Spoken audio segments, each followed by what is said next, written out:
Hi all. Hope you had a blessed day today. Today I'd like to talk about Exodus chapter 3 verse 4. And when the Lord saw that he turned aside to see, God called unto him out of the midst of the bush and said, Moses, Moses. And he said, Here I am. God had his hand on Moses from the time he was born, because he was the man that God had chosen to save his people from slavery and lead them out of Egypt.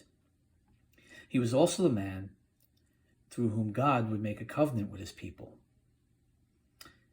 Moses was born a Jew, but raised as an Egyptian, and he learned all the Egyptian ways. And yet he was a man of power in word and deed. For all that power, though, Moses needed all the strength that God could bless him with to lead his people through the desert for 40 years. Moses also needed to place his trust in the Lord's promises and not in his own abilities. God had been preparing Moses all his life for this task. When the time came for God to reveal himself to Moses, he used a burning bush to get his attention. When Moses saw the bush wasn't being burned up by the flames, he had no choice but to focus on it, give it all his attention. He had to find out why this bush was not burning. It was only when God grabbed his attention that the Lord finally spoke to Moses, revealed himself to his servant, and called to him from the bush, saying, Moses, Moses, with Moses replying, Here I am.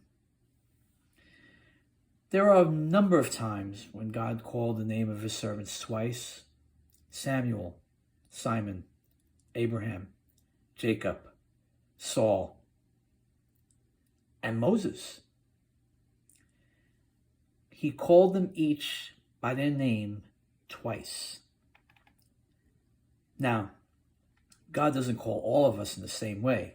I hardly think that we'll be seeing a burning bush in this day and age, but he sometimes sends us in a direction that we prefer not to go. However, God will always prepare us for the work he wants us to do, and he equips us for our calling, which may be unrelated to any schooling you may have or any industry you work in or anything you want to do.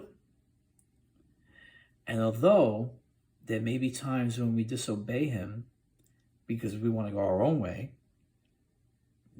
sometimes God calls us to do things that are not comfortable to us or unknown to us. And so we go, hey, you know what? Thanks, God. I'm going to go this way, though.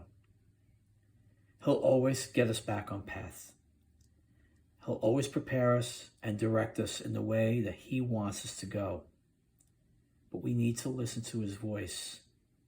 We need to respond to his call and work the work that he has prepared for us to do in his power and for his greater glory. God bless you all.